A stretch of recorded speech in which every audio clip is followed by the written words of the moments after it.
বিমানবন্দরে প্রবাসী নির্যাতনের ঘটনা আবারও ঘটল বাংলাদেশে।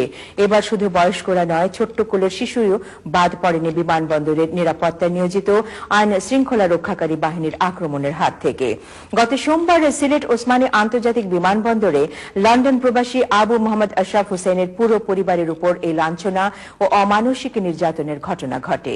বিস্তারিত জানাচ্ছেন আমাদের সিনিয়র রিপোর্টার খালিদ সাইফুল্লাহ।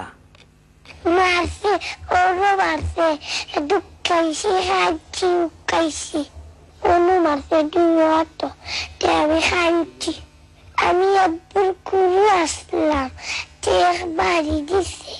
বাংলাদেশে হলিডে শেষ করে পরিবারের 6 সদস্য নিয়ে আবু মোহাম্মদ আশরাফ হোসেনের লন্ডনে ফেরার কথা ছিল। সেই লক্ষ্যে সোমবার বিকেলে যথারীতি 4 কন্যা ও স্ত্রীকে নিয়ে উপস্থিত হন সিলেট ওসমানী আন্তর্জাতিক বিমানবন্দরে।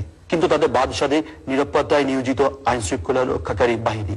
কার পার্কিং থেকে সামান্য লাগেজ সরানোকে কেন্দ্র করে নিরাপত্তা রক্ষীরা অমানসিক নির্যাতন চালায় মোহাম্মদ আশরাফ ও তার ছোট্ট কোলের শিশু সহ পুরো পরিবারের উপর। দুইটা ট্রলি আমার সাইটে আসিল আর কি, বুঝছেন না, একটা পয়লা নিয়ে বাদে আর একটা নিচে, দুইটা আমার সাইটে আছে। এর বাদে একজন লোক আইসে আইয়া লাঠি দিয়ে বাড়ি মারছে ফেলা লাগেজ উপরে, ট্রলিটা সরা 2 মিনিট গেছে না, আইয়া হুঁস না ট্রলি উড়াইবার লাইনে কইলাম সরর বাচ্চা ওনা কইও বাড়ি মারিচ্ছে আমার অন্য লাইনে দিয়ে। আমার গর্দনাথ ফোর্সের ফলা বাড়ি আপনার এবার তো সোলিং রয়েছে, বুঝছেন না, ফলা বাড়ি 2 নম্বর বাড়ি আমার ফুলি রাতে ফোর্সে ওই দরকার ব্রুজ রয়েছে, এবার তৈরি তুলাতুলি দরকার দেখা যায়।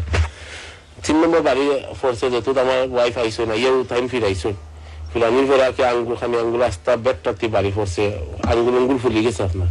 এবারে আরো 4-5 জন অফিসার আইসো না, ইয়েও খালি তো দুমা বাড়ি বাড়ি ফেলাই তো বাদে আমরা ভিতরে গেলাম আপনার। নির্যাতন করে ক্ষান্ত হয়নি নিরাপত্তা রক্ষীরা।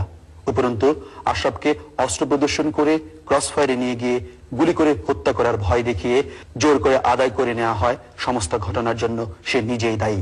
ফেলা হচ্ছে টিপ খালুন দে, টিপ দে, আমাদের টিপ কিতার লাগিয়ে দিতাম, আমি কিতাব বল করলাম, মুফতি আমি ফিটা খাইলাম আর আমি আরো টিপ দিতাম কিতার লাগি, আমি টিপ দিতে পারতাম না, আমার জুড়ে দোয়াইতে চাইছি। এবারে আপনার কইছে সাইন দে, ওনার সাদা হাজু আমি সাইন দিতে পারতাম না।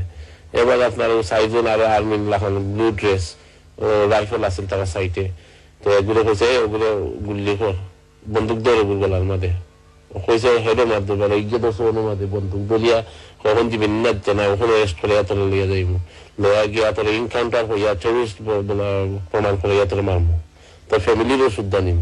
এদিকে স্বামীকে ধরে নিয়ে যাওয়ায় অসহায় স্ত্রী সাহায্যের জন্য চিৎকার করতে থাকে। তার ছোট্ট কোলের শিশুটিও নির্যাতনের আঘাতে কাতরাতে থাকলেও কেউ এগিয়ে আসেনি তাদের সাহায্যে। আমার ওইগুলারে বন্ধ কর, আর নাইলে তোরেও মারমো, তোর বাচ্চা তোরেও মারিলমো, আর ভিতরে বুঝে তো তোর হাজবেন্ড আমরা কিতা করবো। তা আমি 2 হাত জোর করিয়া খানরা, আমার বাচ্চা তো খানরা, আমরা আল্লাহর রাস্তায় তোমরা এটা বাদ দাও, আমরা যাইতাম কি, আমরা অসহায় আল্লাহ খানি খান হয়ে গেছি। নির্যাতনের শিকার হয়ে সেদিন আর তাদের লন্ডন ফেরা হয়নি। অপমান লাঞ্ছনার শিকার হয়ে অসহায়ের মতো বেশ কয়েক ঘন্টা বিমানবন্দরে অপেক্ষা করে সেই দিন ফিরে আসে ঢাকায় এবং পরের দিন বিকেলে রওনা হন লন্ডনের উদ্দেশ্যে। পূর্ব লন্ডনের মাইল্যান্ড এলাকার বাসিন্দা মোহাম্মদ আশরাফ এবং তার স্ত্রী এখন শুধুই চান নির্যাতনের বিচার। তাদের শিশু সন্তানদের লাঞ্ছনা, অপমান এবং নির্যাতনের বিচার চান প্রবাসীদের কাছে। আমার বাচ্চা তখন যে ডরাইছে, বা আমার নিজেরও যে ডরাইছে, যে সামনে দিয়ে এলা কোন বিশ্বাসে যাইতাম যে আমি এলা ফিটা খাইয়া যাইতাম না, আমার বাচ্চা ডরাইয়া এখন একটাও হয় আর বাংলাদেশও যাইতো না। বাট আমি এখনো বলতে পারি না, আমার খান্দ নাই যে আমি জোরা ধরিয়া মানুষের কাছে খাইছি, আমার বাচ্চারও মারছে, আমারও মারছে, আমি আল্লাহ বইয়া বলি চিৎকার করছি, কাউরে পাইছি না।